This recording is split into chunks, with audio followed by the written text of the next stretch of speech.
Avstraliya Davlat Mudofaa Ministri Peter Dutton Amerikaning Tayvanni Xitoydan qo'g'dash tirishchanligini qo'llaydiganligini aytdi. Dutton Avstraliya matbuotlariga bergan bayonotida Xitoyning harbiy faoliyatlarining kun sari kuchayishi sababidan rayonda kelib chiqqan andishalar haqida to'xtaldi. Dünya Uyghur Qurultayı 14 noyabr Çığның paytaxtı Pragada açılgan 7. navbatlik umumiy yig'inning saylam natijasini e'lon qildi. Ma'lum bo'lishicha, Dünya Uyghur Qurultayining sobiq raisi Dolqun Aysa mutlaq ko'p sonliq ovoz bilan yangidan raislikka saylangan. Saylamda yana Dünya Uyghur Qurultayining yangi bir navbatlik rahbarlik guruhi saylab chiqilgan. Her qaysi davlatlar Birleşken Davlatlar Tashkiloti 26 navbatlik klimat o'zgarish yig'inida kelishim hosil qilib, kelar yilining oxirida 2030-yildagi bulg'imi qo'yib berishni azaytish nishonini kuchaytirishga qo'shildi.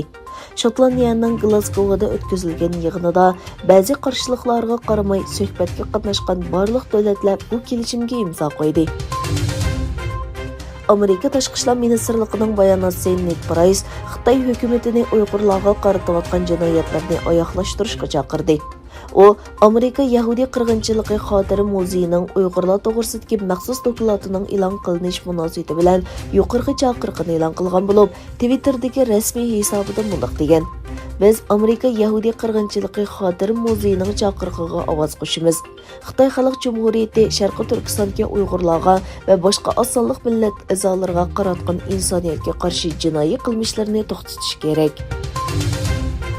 Saudiya Arabiston Tashqi ishlar ministri Faysal bin Farhan davlatining Eron bilan davomli suhbatlashadiganligini va ularning pat yaqinda yangi bir navbatlik suhbat boshlashni umid qiladiganligini e'lon qildi.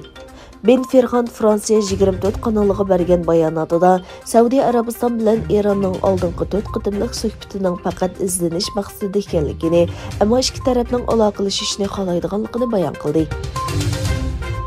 Amerika prezidenti Joe Biden 11 noyabr kuni Huawei, Zhongxin qatorliq bexatarlikka tahdid deb qaralgan Xitoy shirkatlarining Amerikadan yangi asboblarni sotib olish ruxsati olishini cheklash qonun loyihasiga imzo qo'ygan.